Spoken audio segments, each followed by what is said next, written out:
While Battlefield 2042 has been out for a few weeks now, it's already an evolving game with EA releasing multiple updates to both fix a lot of bugs and tweak the game in reaction to players' feedback. Most players who have been able to play so far have had a bug-riddled experience. But does the gameplay make up for the shortcomings of the state of the game at launch? I got to play in the pre-release review event and have put in about 35 hours since release. So here are some of my thoughts on the state of the game as a semi-casual Battlefield 2042 player.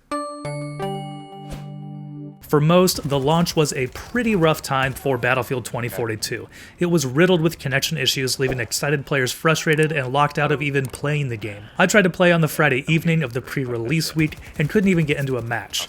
And then again, on the first day of the official release, which was a week later, issues persisted and one of my buddies couldn't even get into a match, though people had already been playing for a week. And while I think a lot of those issues have died down, so has the player count, and it was definitely not a great first impression. Since launch, the devs have worked to improve server performance, which I think they've done quite well, and squash bugs, and it definitely is in a better state than the nearly 2 weeks since the official launch. Server performance definitely seems better, and there are plenty of bugs that have been addressed, but still, even with the most recent patch on December 2nd, there are new bugs popping up, which is unfortunate. Leadership is also changing for Battlefield. According to a GameSpot article shared by Battlefield on Twitter, DICE GM Oscar Gabrielson is leaving, and Respawn's Vince Zampella is taking on a bigger role as the overall boss of the Battlefield franchise, while Marcus Leto, a major player in the design and creation of Halo, will be starting a new team to inject more story into the Battlefield universe. And it's hard to say what this means for the future of Battlefield 2042, but I am excited to see what comes. Alright, and moving on to the actual gameplay of Battlefield 2042. At its core, Battlefield 2042 is just a multiplayer-only game, no campaign, no single player,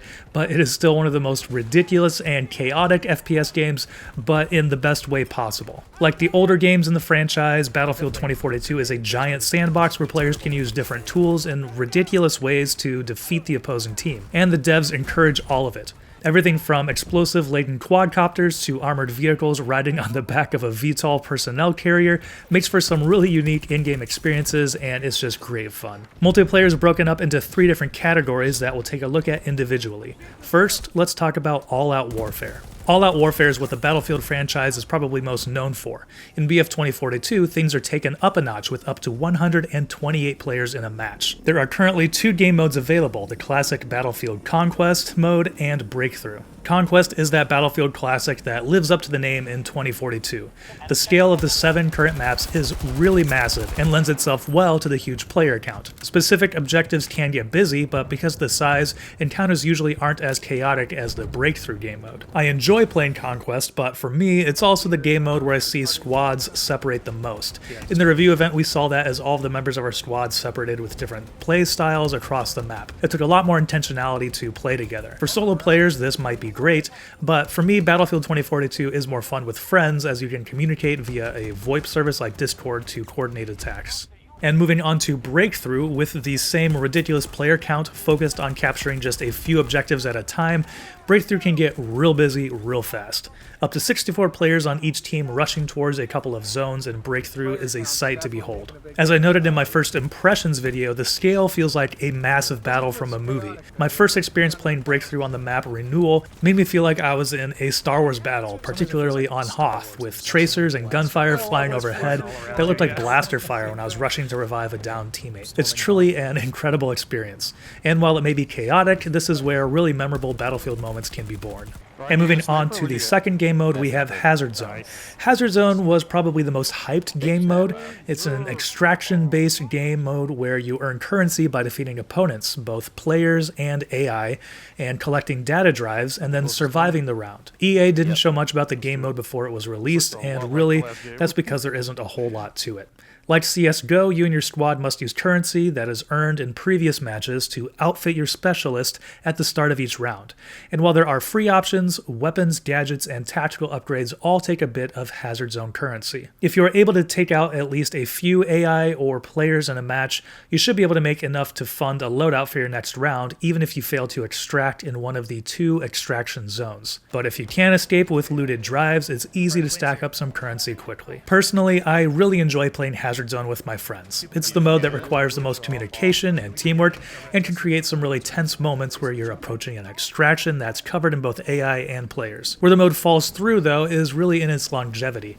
For streamers or hardcore players that spend a lot of time in-game, once you rack up some currency, there really isn't an endgame at this point. Even having a specific cosmetic or something unlockable that can be specific to Hazard Zone would give more reason to keep playing, but as it is, there really isn't anything like that. Another big issue is that there is no in-game communication.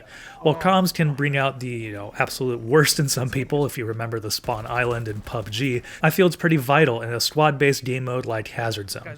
I don't enjoy playing Hazard Zone solo, but with a group of friends, it's probably one of my favorite modes. In the pre-release event, there was a Q&A section where the devs mentioned that Hazard Zone will be an evolving game mode. And while we haven't seen any changes to increase the lifespan of the game mode yet, I'm hopeful that we can see some in the future. It feels like there's a lot of potential here. And the last game mode, which actually might be one of the biggest, is Portal.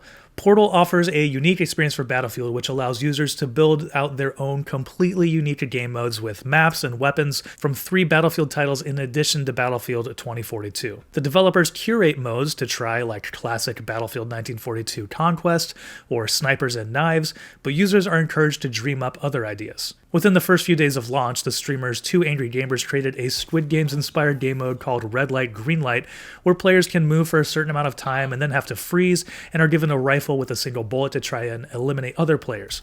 Moving during the red light portion will terminate your player and take away points. It was a hilarious mode that made for some really fun gameplay. Likewise, someone has created a wingsuit practice mode where there are sequential rings. They're descending from a skyscraper that you must fly through to progress to the next one. And all of the rings are made out of flying AI. I've also seen milsim or military simulation modes that remove the HUD and try to be more hardcore, as well as gun games. And considering that Battlefield 2042 has only been out for a couple of weeks, it's pretty exciting to think about what could come in the future. In recent updates, even more features have been added to the Portal logic editor to enable even more wild creations. Portal overall is a lot of fun, and while I haven't given much time to making my own custom game modes, playing the modes that others have created has been a blast. I was truly laughing out loud when playing Red Light, Green Light, and really enjoy the latest curated mode, Battlefield 2042 Rush, which feels like one of my favorite all-time game modes, Squad Rush from Battlefield 3. I really hope that this is a staple game mode that sticks around for a long time. And beyond game modes, Battlefield 2042 changes things up significantly with specialists that each have their own abilities. Instead of the classic Battlefield move where classes have dedicated equipment and specific genres of weapons, in 2042 any specialist can have any weapon and any gadget in addition to their specific ability. Many Battlefield purists have taken issue with this, citing that it deters squad play,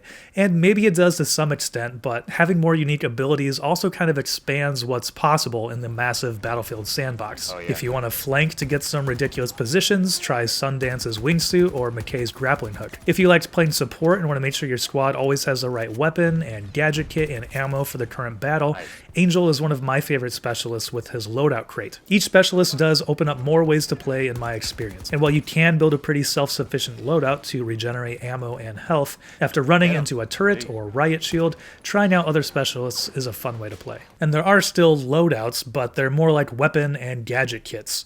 More kits can be created and removed and renamed. For my loadouts, I still have some of the classics like Assault and Medic and Anti-Air, but then I also have weapon-specific kits like an SVK kit and a Sniper kit. So really, you can just customize the loadouts to fit your specific playstyle. So gameplay overall for me has been pretty fun, but there are still definitely some downsides to Battlefield 2042. The UI is still pretty unintuitive. Figuring out how to customize weapons takes way longer than it actually should. Bugs are still a problem, and hit registration was only recently fixed to make gunplay feel more accurate. And for a Battlefield game, the gun selection is pretty limited. There are only 4 assault rifles, for example, and 2 LMGs. EA has stated that new weapons will be released with upcoming seasons, but once again, for launch, things have felt half-baked, just like the server performance. The good news is that I do believe EA is listening to players and actively working to make adjustments to the game.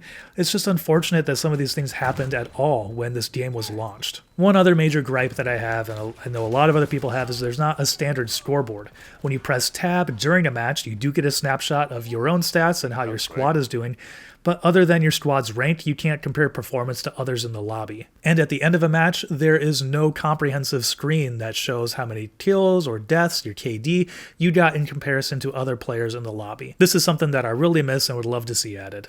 So if you're still unsure about Battlefield 2042, one of the best things to do is to get one of the 10-hour trials, which you can get a couple of ways, either through EA Play or through Xbox Game Pass. Through both EA Play and Xbox Game Pass, you can get a 10-hour trial of Battlefield 2042. So this way you can get a feel for the game's different modes and decide if you want to spend $60+ on the full game. And with EA Play Pro, this includes the ultimate version of Battlefield 2042. EA Play Pro is like $100 a year, and the ultimate version of the game is like $110 to $120 to buy. And so for $100 a year for EA Play Pro, you get the ultimate edition of Battlefield 2042 and a bunch of other games in EA's game library. And with other recent titles like Age of Empires 4, Forza Horizon 5, and Microsoft Flight Simulator 2020, now is a great time to pick up the Xbox Game Pass Ultimate subscription. And so overall, wrapping up here, while there may still be issues, bugs, crappy UI, and a lack of weapons, I'm still having a blast playing Battlefield 2042. Is it as addictive to me as like Destiny or Escape from Tarkov were with tasks and progression?